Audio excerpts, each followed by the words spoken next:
Bem, agora, neste bloco, nós falaremos propriamente sobre o Código de Processo Civil, os fatores, os objetivos, as finalidades fundamentais dos legisladores ao editarem o novo CPC e adentraremos propriamente nos princípios regentes de nossa matéria. Bem, para interpretarmos corretamente o novo CPC, é importantíssimo, fundamental, que nós tenhamos consciência dos 5 objetivos fundamentais dos legisladores ao editarem o novo código. Muita gente deixa isso de lado, mas a leitura da exposição de motivos dura poucos minutos e é bem importante, e vou dar exemplos disso. Veja, o primeiro objetivo fundamental da exposição de motivos é justamente estabelecer uma sintonia fina entre o CPC e a Constituição da República. Ora, isso já se vê no artigo 1º, já mencionado por mim, naquele fenômeno da constitucionalização releitura do direito processual civil e de todos os outros ramos, dizendo que a aplicação e interpretação do processo civil será feita à luz dos valores constitucionais. E isso nós veremos, como eu já salientei também, no princípio do contraditório, ampla defesa e vários outros institutos. Tá? Então, sempre o nosso olhar para o processo civil vai ter que ser um olhar constitucionalizado. 2. Segundo, criar condições para que o juiz possa decidir de forma mais rente à realidade fática subjacente. O professor não entende nada. Quais são os exemplos do novo código dessa criação de condições para que o juiz decida de forma mais rente à realidade? Ora, há uma intensificação da democracia participativa no processo civil. Fala-se muito atualmente do princípio da cooperação, em que o juiz não é o protagonista na condução do processo, ele é apenas mais um sujeito processual, importante, claro, mas que vai precisar do auxílio, da cooperação dos outros sujeitos processuais, autor, réu, etc., para que cheguem a um final justo do processo. Deu-se enorme importância também à participação de outras pessoas, sobretudo aquelas pessoas físicas e jurídicas abalizadas, que conhecem o tema tecnicamente falando.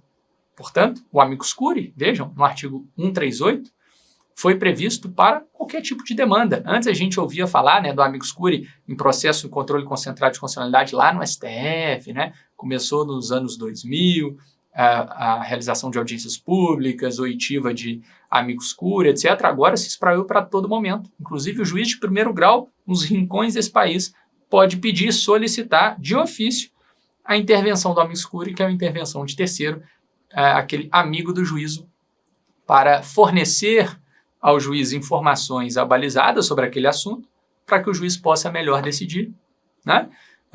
Além disso, houve um estímulo muito grande às formas alternativas de resolução de conflitos. Falaremos sobre mediação, conciliação, falaremos sobre arbitragem e essa justiça multiportas. O sujeito entra em um conflito, mas há várias portas pelas quais ele pode sair daquele conflito e solucioná-lo. Não só a decisão impositiva de um magistrado. Para quê? Para que isso? Para que o juiz decida de forma mais rente à realidade fática subjacente. Então, uma solução autocomposta, não heterocomposta por meio de um juiz, mas uma solução cujo resultado advinha da participação intensa das próprias partes, é muito melhor aceito. É muito melhor aceito pelas próprias partes no conflito. Tem a probabilidade maior de pacificar de fato a sociedade.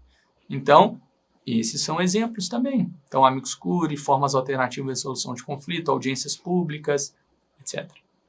Terceiro objetivo, simplificação. Terceiro objetivo fundamental é a simplificação. E aí, a própria exposição de motivos cita, por exemplo, na esfera recursal, houve a simplificação com a unificação de prazos. Vocês não precisam decorar mais. Prazo recursal, todos 15 dias úteis para interposição, salvo embargos de declaração cujo prazo é de 5 dias úteis. Houve simplificação em outros institutos também. Por exemplo, antes vocês tinham que decorar, qual defesa que eu vou formular como réu dentro da contestação e qual eu vou ter que formular por meio de exceção, peça apartada, antes incompetência relativa, impugnação a valor da causa, impugnação à justiça gratuita, peças apartadas. Agora não. Concentração, concentrou tudo na contestação, Então, tudo você alega na contestação, e tudo isso que eu falei, e mais outras coisas, por exemplo, reconvenção, não precisa também de peça apartada dentro da contestação. Então, houve simplificações várias em todo o procedimento, tá bom? Houve também até a extinção do procedimento sumário, né? Agora não tem mais aquela divisão em procedimento comum, ordinário, procedimento comum, sumário, não. Procedimento comum, ponto final, tá? Então, houve algumas simplificações bem importantes no CPC. Extinção do processo cautelar, né? E muito mais. Quarto, né? Dar todo o rendimento possível a cada processo. Professor, tá difícil de eu extrair alguma coisa daqui. Vamos lá. Citei no nosso curso já a novidade da coisa julgada de questão prejudicial. Normalmente, só há coisa julgada do dispositivo. Só que, para dar todo o rendimento possível a cada processo, criou-se a possibilidade de coisa julgada de questão prejudicial decidida na fundamentação. Olha, vamos dar a esse processo o máximo rendimento possível, fazendo coisa julgada não só o dispositivo, mas também a fundamentação no que tange às questões prejudiciais, que enfim, respeitem, né, os requisitos do 503 e seus parágrafos. Esse é um grande exemplo disso. Alguns citam também a estabilização da tutela antecipada antecedente. Olha, vamos dar todo o rendimento possível. Se ela for concedida e a outra parte não recorrer, ok, aquilo ali se estabiliza, não precisa, né, de maiores aprofundamentos sobre aquilo. Então, vamos dar um rendimento já todo possível e mais rápido, inclusive.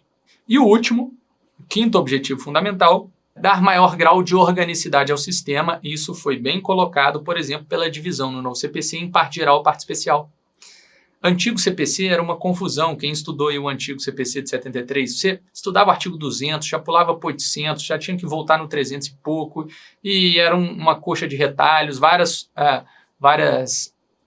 alterações legislativas feitas nos últimos anos, 94, 2002, 2005, então ficava uma confusão. O novo CPC organizou, inclusive, se vocês quiserem estudar o CPC pela letra da lei, pode estudar em ordem mesmo, que vocês vão ver uma concatenação lógica entre os institutos, divisão em parte geral, parte especial, e estão bem colocados os institutos ali. Então, deu maior grau de organicidade ao sistema. Então, percebam, estudando os 5 objetivos fundamentais, já começam a ter uma noção e a melhor interpretar os institutos. Perfeito? Então, olha, se vocês citarem isso em uma prova, vocês vão se diferenciar dos demais concorrentes.